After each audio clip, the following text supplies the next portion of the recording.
Welcome to Shri Radha Vallabh academy subject Hindi. बच्चों, आज हम गद्य खंड का सेकंड चैप्टर ल्यासा की ओर पढ़ेंगे। ठीक है।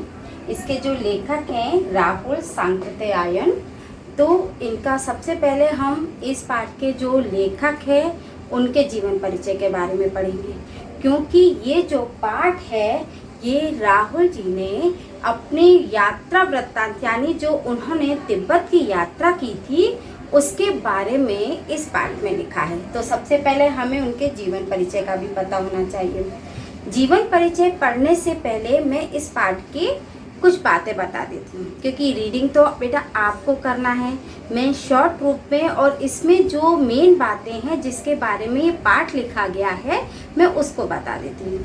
ये जो पाठ है ल्यासा की ओर, ये राहुल जी की यात्रा वृत्तांत है। मतलब उन्होंने जो तिब्बत की यात्रा की थी और वो तिब्बत जो नेपाल के रास्ते उन्होंने ये यात्रा की थी उसके बारे में इस पाठ में बताया गया है। उस समय तिब्बत में मतलब भारतीयों को यानी जाने की अनुमति नहीं थी, इसलिए हमारे जो लेखक हैं वो भिखमंगे के वेश में उन्होंने ये यात्रा की थी। तो इस पाठ में जो लेखक हैं उन्होंने तिब्बत की राजधानी ल्यासा की ओर जाते समय जो दुर्गम स्थान यानी कि दुर्गम जो रास्ते पड़े उनके बारे में भी बहुत ही रोचकतापूर्ण अपने इस यात्रा वृत्तांत में लिखा है। मतलब इस पूरे पाठ में जो लेखक हैं उन्होंने अपनी तिब्बत की यात्रा का पूरा वृत्तांत लिखा है। अब इस पाठ को मैं मतलब कुछ एक बिंदुओं के आधार पर इस पाठ को पूरे को समझाऊंगी। उसको एक्सप्लेन करने से पहले मैं आपको बताऊं कि इसमें मुझे पाठ में इन बिंदुओं के सबसे पहले लेखक ने इस चैप्टर में तिब्बत के सामाजिक जीवन के बारे में बताया, यानी कि उस समय का जो समाज था उसमें पर्दा प्रथा नहीं थी, कोई भी आ जा सकता था, किसी के घर पर भी बहुत अच्छे से स्वागत होता था। वहाँ का समाज बताया था कि हथियार का कानून न होने के कारण डाकुओं का भय भी रहता था, लोग लाठियों के स्थान पर बंदूक लेकर घूमते थे। कहने का मतलब है कि जो भी सामाजिक जो जीवन है वहाँ का तिब्बत का सामाजिक जीवन का वर्णन किया है। सेकंड में उनको ठहरने का मतलब वहाँ पर तिब्बत में वहाँ पर रुकने का जो स्थान प्राप्त हुआ, कैसे प्राप्त हुआ, ये सब आपको इस पाठ में मैं एक्सप्लेन करूँगी। ओके। टांडा थोडला का जंगल, इसमें जो थोडला है, थोडला तिब्बत की सीमा का एक स्थान है और डांडा कहते हैं ऊंची जमीन, यानी ऊंचे पे ये स्थान स्थित है। तो उसके बारे में भी आपको इस पाठ में बताया जाएगा। फिर उतराई पर भटकाव, जब इस यात्रा को करके लेखक जब नीचे उतर रहे थे, घोड़ों से यात्रा कर रहे थे, तो वहां से उन्हें दो रास्ते मिले। तो दो रास्ते से वो अपने जो साथी से वहां पर उन्होंने गलत रास्ता ले लिया, तो उधर से उनका भटकाव यानी कि वो रास्ता भटक गए। फिर इसके बाद जो एक वहाँ पर एक स्थान है टिडरी समाधि गिरी, तो उस मैदानी क्षेत्र के बारे में भी इस पाठ में पढ़ेंगे। तिब्बत का जो वातावरण है वहाँ का जो जैसे तेज धूप, तिलतिलाती धूप में उन्होंने जो यात्रा की थी उस सब के बारे में हम इस पाठ में पढ़ेंगे। शेखर विहार भी वहाँ का एक स्थान है जहाँ पर बहुत सारी पुस्तकें उन्हें लेखक को वहाँ पर वो पुस्तकें पढ़ने को मिली और उस पुस्तकों को पढ़ने में लेखक को बहुत ज़्यादा आनंद मिला। तो कहने का तात्पर्य मतलब कहने का मतलब ये है कि हम अपने इस पाठ में लेखक की जो तिब्बत यात्रा है इन निम्न बिंदुओं के आधार पर पूरा पाठ हम पढ़ेंगे। ठीक है। तो अब मैं आपको सबसे पहले इस पाठ के जो लेखक हैं उनका जीवन परिचय बताती हूँ, फिर उसके बाद हम पाठ विस्तार पूर्वक पढ़ेंगे। तो अब हम सबसे पहले राहुल सांकृत्यायन, ये जो इसके पाठ के लेखक हैं उनका जीवन परिचय पढ़ेंगे, क्योंकि मैंने आपको बताया है कि जो राहुल सांकृत्यायन जो हैं उन्हीं ने जब नेपाल से तिब्बत की जो यात्रा की थी, तिब्बत के दुर्गम रास्तों का उन्होंने अपने इस पाठ में उस यात्रा का पूरा वृत्तांत बताया है और उन दुर्गम रास्तों का रोमांचक वर्णन अपने इस पाठ में किया है। ठीक है, तो ये उन्हीं की यात्रा का वृत्तांत है, इसलिए सबसे पहले हम उनके जीवन परिचय को पढ़ेंगे। तो लेखक का जो जन्म है सन 1893 में उनके ननिहाल गांव पंदहा, जिला आजमगढ़, उत्तर प्रदेश में हुआ। उनका पैतृक गांव कनेला था और उनका जो मूल नाम था केदार पांडे था। उनकी शिक्षा को देखें तो उनकी जो शिक्षा है वो काशी, आगरा और लाहौर में हुई। सन 1930 में उन्होंने श्रीलंका जाकर बौद्ध धर्म ग्रहण किया। तब से उनका नाम राहुल सांकृत्यायन हो गया। राहुल जी की पाली, प्राकृत, अपभ्रंश, तिब्बती, चीनी, जापानी, रूसी सहित अनेक भाषाओं के जानकार भी थे। मतलब उनको इतनी सारी भाषाओं की जानकारी थी। उन्हें महापंडित भी कहा जाता था। उनकी जो मृत्यु है 1963 में हो गई। अब राहुल सांकृत्यायन ने उपन्यास लिखे हैं, कहानी लिखी है, आत्मकथा लिखी है, यात्रा वृत्त, जीवनी, आलोचना, शोध आदि अनेक विधाओं में साहित्य लिखा है। इतना ही नहीं, उन्होंने अपने ग्रंथों का हिंदी में अनुवाद भी किया है। जैसे मेरी जीवन यात्रा 6 भाग, दर्शन दिग्दर्शक, 22वीं सदी, बोलगा से गंगा, भागो नहीं दुनिया को बदलो, दिमागी गुलामी, घुमक्कड़ शास्त्र उनकी प्रमुख कृतियां हैं। साहित्य के अलावा दर्शन, राजनीति, धर्म, साहित्य, विज्ञान आदि विषयों पर भी राहुल जी ने कई पुस्तकें लिखी हैं, जिनकी संख्या 150 है, लगभग 150 है। ठीक है, राहुल जी ने बहुत से लुप्त प्राय सामग्री का उद्धार कर अत्यंत महत्वपूर्ण कार्य किया है। यात्रा वृत्त लेखन में राहुल जी का स्थान अन्यतम है। आप लोगों को मालूम है कि ये जो आज हम जो चैप्टर पढ़ेंगे ये भी एक यात्रा वृत्त है ना, यात्रा वृत्तांत है। उन्होंने घुमक्कड़ी का शास्त्र रचा और उससे होने वाले लाभों का विस्तार से वर्णन करते हुए मंजिल के स्थान पर यात्रा को ही घुमक्कड़ का उद्देश्य बनाया। घुमक्कड़ी का मतलब यानी कि घूमकर जो यात्रा की जाती है। ठीक है, तो घुमक्कड़ी में मनोरंजन, ज्ञानवर्धन एवं अज्ञात स्थलों की जानकारी के साथ साथ भाषा एवं संस्कृति का भी आदान प्रदान होता है। राहुल जी ने विभिन्न स्थानों में भौगोलिक वर्णन के अतिरिक्त वहाँ के जनजीवन की सुंदर झांकी प्रस्तुत की है। मतलब उन्होंने भौगोलिक वर्णन यानी कि जिस स्थान की वो यात्रा कर रहे हैं उसकी जो भौगोलिक स्थिति है उसके वर्णन के अलावा वहाँ का जो जनजीवन है, वहाँ के जो रहन सहन है, रहने वाले लोगों की जो सुंदर झांकी है, वहाँ के प्राकृतिक वातावरण, उन सभी की बहुत ही सुंदर झांकी अपने इस यात्रा वृत्तांत में और अपनी रचनाओं में उन्होंने की है। ठीक है, तो ये तो हुआ उनका जीवन परिचय। तो हम सबसे पहले अब हम पाठ पढ़ते हैं ल्हासा की ओर। ठीक है, सबसे पहले वह नेपाल से तिब्बत जाने का मुख्य रास्ता है। फरी कलिड पोर्ट का रास्ता जब नहीं खुला था तो नेपाल ही नहीं हिंदुस्तान की भी चीजें इसी रास्ते तिब्बत जाया करती थी। यह व्यापारिक ही नहीं सैनिक रास्ता भी था, इसलिए जगह जगह फौजी चौकियां और किले बने हुए थे। इनसे कभी चीनी पलटन रहा करती थी। आजकल बहुत से फौजी मकान गिर चुके हैं दुर्ग के किसी भाग में जहां किसानों ने अपना बसेरा बना लिया है। वहां घर कुछ आबाद दिखाई पड़ते हैं। ऐसा ही परित्यक्त एक चीनी किला था। हम वहां चाय पीने के लिए ठहरे। तिब्बत में यात्रियों के लिए बहुत सी तकलीफें भी थीं तो कुछ आराम भी थे।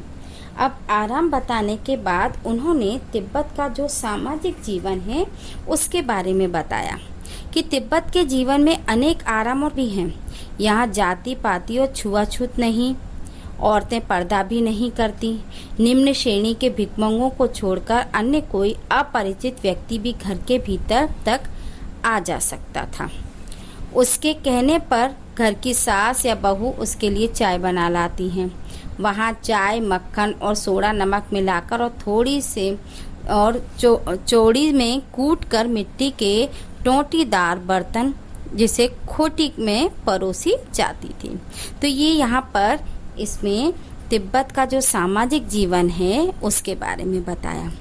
अब उसके बाद लेखक के जो मतलब वहाँ उस स्थान पर रुकना था तो उसका प्रबंध कैसे हुआ, तो हमने सेकंड पॉइंट डाला था ठहरने का प्रबंध। तो लेखक जब परित्य के चीनी किले में चला तो एक आदमी राहदारी मांगने आया। लेखक ने अपनी ओर अपने साथी सुमिति की चिंटे उसे दे दी। सुमिति की जान पहचान के कारण उसे थोड़ला के आखिरी गांव में ठहरने की अच्छी जगह मिल गई। पिछली बार जब वे घोड़ों पर सवार होकर वहां आए थे तो उन्हें एक गरीब झोपड़ी में ठहरना पड़ा था। इस बार वे भिखमंगों के वेश में यात्रा पर थे। मतलब उन्होंने ठहरने का प्रबंध उन्हें कैसे हुआ, पहले जब वो इधर आए थे तो मतलब अच्छे उसमें आए थे, घोड़ों पर सवार होकर आए थे तो उन्हें एक गरीब झोंपड़े में ठहरना पड़ा। और इस बार वे भिखमंगों के वेश में यात्रा कर रहे हैं तो उन्हें वहाँ पर अच्छी जगह मिल गई रहने को। अब इसके बाद वहाँ का जो मतलब वहाँ का जो भौगोलिक स्थिति है उसको बताया है कि उसके हिसाब से वहाँ पर कैसा मतलब वहाँ पे कैसा वातावरण रहता है। तो डांडरा थोडला का जो जंगल है उसके बारे में बताते हैं इसमें लेखक कि डांडे तिब्बत के खतरनाक स्थल हैं। मतलब तिब्बत में ये जो जगह है ये बहुत खतरनाक है। यह 16-17 हजार फीट की ऊंचाई पर स्थित है, इसलिए उनके दोनों तरफ मीलों तक गांव भी नहीं है। नदियों के मोड़ों और पहाड़ों के कारण यहाँ आदमी दिखाई नहीं देते। ये डाकुओं के लिए सबसे सुरक्षित स्थल है। मतलब बहुत ज़्यादा घना जंगल होने के कारण यहाँ पर डाकू जो है वो सुरक्षित मतलब यहाँ पर रह सकते हैं। यहाँ सरकार पुलिस पर भी खर्च नहीं करती। यहाँ की जो सरकार है वो पुलिस के प्रबंध करने में या पुलिस चौकियाँ बनाने में उसमें ज़्यादा खर्च भी नहीं करती है, इसलिए यहाँ खून आसानी से हो जाते थे। मतलब यहाँ पे मारकाट भी आसानी से हो जाती थी। डाकू पहले आदमी को मार डालते हैं फिर माल लूटते हैं। कारण यह है कि लोग लाठी की जगह बंदूक और पिस्तौल लिए फिरते हैं। हथियार का कानून न रहने के कारण लाठी की तरह लोग पिस्तौल बंदूक लिए फिरते हैं। डाकू यदि जान से न मारे तो खुद उसे अपने प्राणों का खतरा है। गांव में हमें मालूम हुआ कि पिछले ही साल थोडला के पास खून हो गया। तो इसमें ये बताया है कि किस तरह से यहाँ के जो स्थान के जो जंगल है कानून न होने के कारण मतलब यहाँ का जो कानून न मतलब कहने का कि हथियार का कानून न होने के कारण हथियार कोई भी रख सकता था। तो यहाँ पर हथियार में लोग लाठी मतलब जो आम आदमी लाठी रखता है उस लाठी की जगह यहाँ के लोग पिस्तौल रखकर घूमते हैं। लेखक और उनके साथ जो सुमति भिखमंगों के वेश में यात्रा कर रहे हैं इसलिए उन्हें डाकुओं से खतरा नहीं, क्योंकि वो तो खुद भिखमंगे के वेश में तो उन्हें डाकू क्या लूटेंगे। वे यहाँ भी खतरनाक स्थिति देखते हैं, टोपी उतार कर भीख मांगने लगते हैं। मतलब वो वहाँ का स्थिति का जायजा लेते हैं कि यहाँ पर डाकुओं का मतलब डर बना हुआ है, तो वह भिखमंगों के वेश में ही यात्रा करते हैं और टोपी और उतार कर भीख मांगने लगते हैं। ठीक है। अब इसके बाद आगे फिर उन्होंने जो यात्रा की लेखक ने जो यात्रा की वो किससे कि घोड़ों पर यात्रा करी। तो इसमें अब फिर उनके आगे चलकर उनकी जो यात्रा है उसके बारे में बताया है पाठ में कि अगले दिन उन्हें 16-17 मील की ऊंचाई चढ़कर लड्डकोर पहुंचना था। ये स्थानों के नाम है बेटा। तो लड्डकोर पहुंचना था, इसलिए उन्होंने घोड़े कर लिए। मतलब घोड़े पे उनको इतने दूर स्थान पे जाना था तो बहुत मील मतलब ऊंचाई पर था ये स्थान, इसलिए उन्होंने घोड़े कर लिए थे। दोपहर के समय वह डांडे पर पहुंचे। 17-18 हजार फीट की ऊंचाई थी। दाहिनी तरफ हिमालय की हजारों बर्फीली चोटियां थीं। भीटे की तरह वाले पहाड़ बिल्कुल वहाँ पर थे। न बर्फ थी न हरियाली। सर्वोच्च स्थान पर डांडे के देवता का स्थान था, जिसे पत्थरों, सींगों और रंग बिरंगी झाड़ियों से सजाया गया था। तो मतलब उन्होंने यात्रा के दौरान जो उस स्थान पे जो कुछ भी देखा वो उन्होंने इसमें बताया है।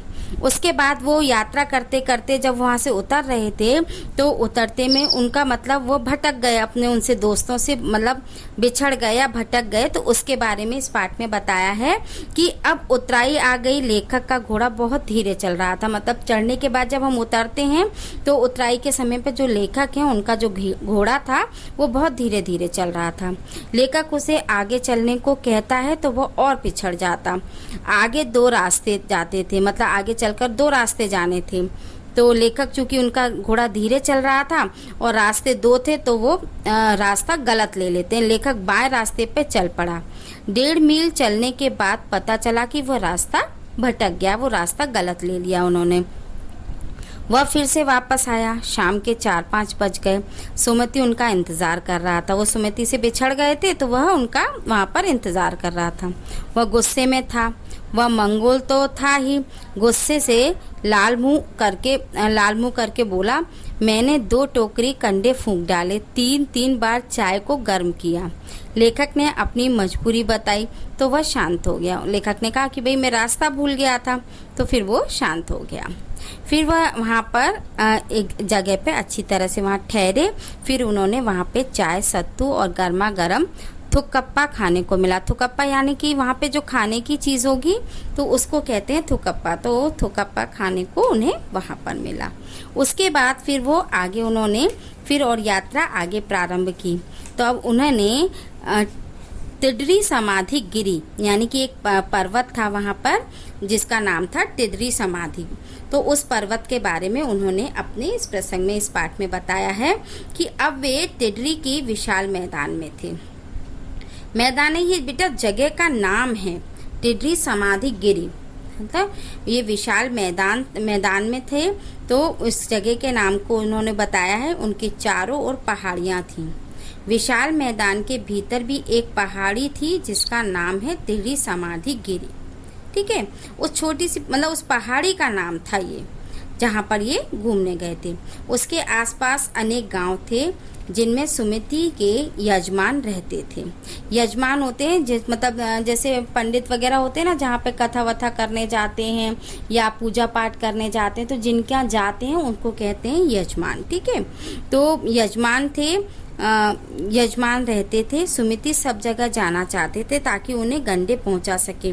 बेटा यहाँ पे इसका जो गंडा था, ये जो गंडे हैं, गंडे का मतलब होता है जो ताबीज, मतलब जो ब्राह्मण होते हैं या मतलब इसमें जो सुमति थे वो गंडा मतलब ताबीज जो थे वो लोगों को देकर अपनी आमदनी का उन्होंने साधन बना रखा था। तो वह उन मतलब अपने उन यजमानों को वो गंडे पहुंचाना चाहते थे। गंडे पतली पतली चिरी बत्तियों से बने थे। अब गंडे किस तरह के हैं वो इसमें पाठ में बताया है कि जो गंडे हैं वो पतली पतली चिरी बत्तियों से बने थे। गंडे खत्म हो जाने पर वे और कपड़ों से नए गंडे बना लेते थे। केवल ये मतलब एक आस्था वाली बात बताई थी इसमें कि गंडे तो मान लो उन्होंने वो बनाए, लेकिन वो जब खत्म हो जाते थे तो वो और कपड़ों के नए गंडे बना लेते थे। लेखक ने सुमति को दूर दूर के गाँवों में न जाने के लिए राजी कर लिया। उन्होंने कहा कि वहाँ के मतलब वहाँ ना जाके यहीं पर मतलब उनके वो यजमानों का काम भी हो जाएगा, उन्हें गंडे ताबीज़ भी दे देंगे।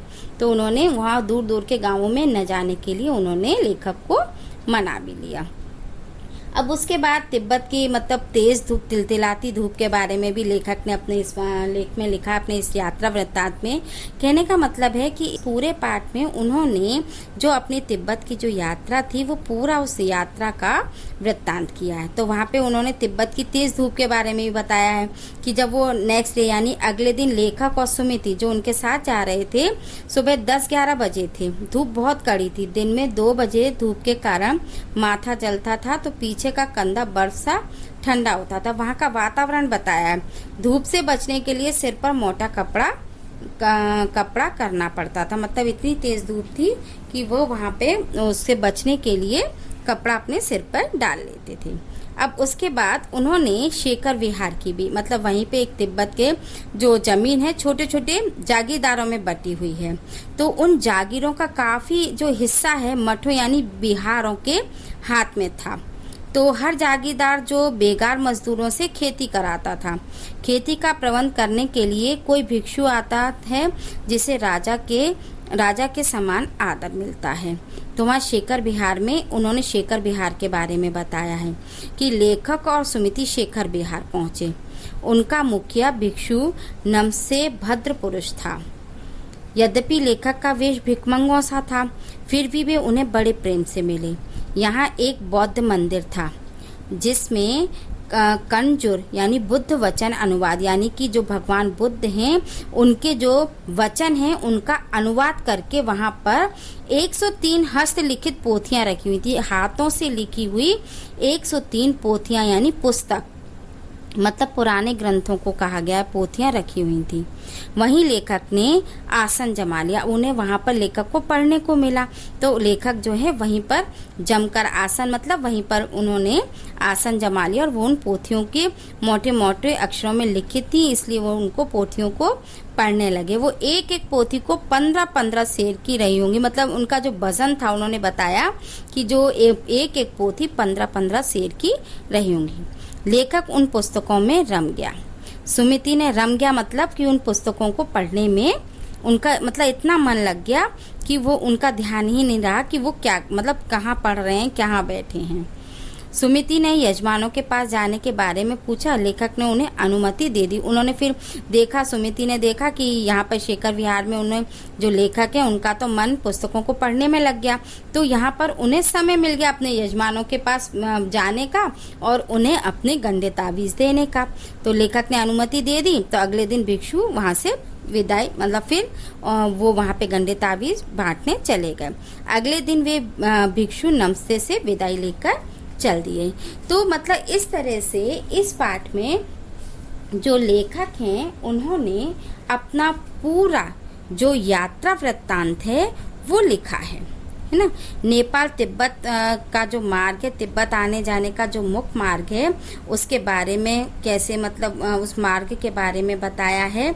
और पूरा जो अपना इस पाठ में उन्होंने अपनी पूरी यात्रा के बारे में बताया है कि किस तरह से उन्होंने जो तिब्बत की यात्रा की, कैसे कैसे दुर्गम स्थान देखे, दुर्गम स्थान के बाद वहाँ के सामाजिक परिवेश कैसा है, उन्हें ठहरने का प्रबंध मतलब उन्हें ठहरने का स्थान कैसे मिला।